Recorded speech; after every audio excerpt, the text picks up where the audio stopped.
growing number of doctors are learning that almost everything we're taught about nutrition is wrong. And I realized there was this incredible story that we had gotten it pretty much completely upside down and backward on fat. Believe it or not, the story of how we got to where we are today started in the 1860s with the Seventh-day Adventist Church and a woman named Ellen White.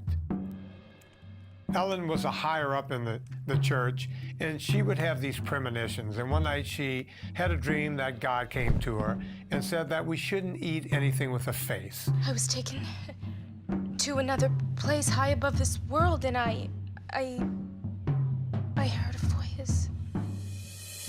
There started modern-day veganism.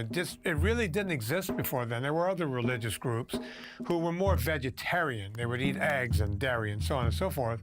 As a matter of fact, God also told her that coffee and tea were bad, which made no sense because both of those are vegetation. Not long after in our history, there was a man named Wilhelm Stephenson. He also believed to a certain extent that a vegetable-heavy diet was mandatory for good health.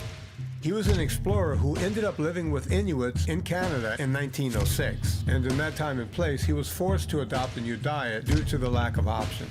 He made a discovery that will change the way you look at food. Now this raises the whole question of food then. You yourself must have longed for a green vegetable once in a while. Well, I did at first. At first, his preconceived notion is, I'm going to die. There is nothing green here. There is no vegetation. They simply eat fish and drink water. It was unlike anything that he'd experienced, right? Completely unlike the Western diet.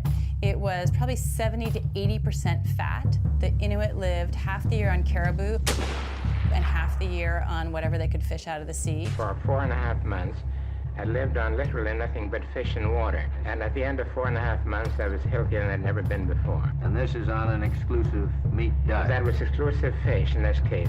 On this diet, they were perfectly healthy. I mean, Stephenson was somebody from the medical world, and he knew what cancer looked like, he knew what heart disease looked like, and he did not see anyone suffering from ill health in that community. When he came back to the United States, no one believed him, of course. What? People eating nothing but meat and fat? How could that be? They certainly would die. Dr. Charles Norris, chief medical examiner, does not approve of an all-meat diet. I fail to see why the case of the Eskimo with his strict carnivorous diet should be cited as an example to the white American. The Eskimo has never accomplished anything, and the white man has. We have a weakness of not learning from the natives, but rather teaching them. You see everything through the colored spectacles of your education you're bringing up. You know, we go through this whole idea of green good, red bad, Greenpeace. A light turns green, it means go. Eat your greens. Yet, when you look at red, well, red means stop. Blood is red. It doesn't take long for media to pick up on these things, and we don't realize it's happening, but it's happening right in front of us.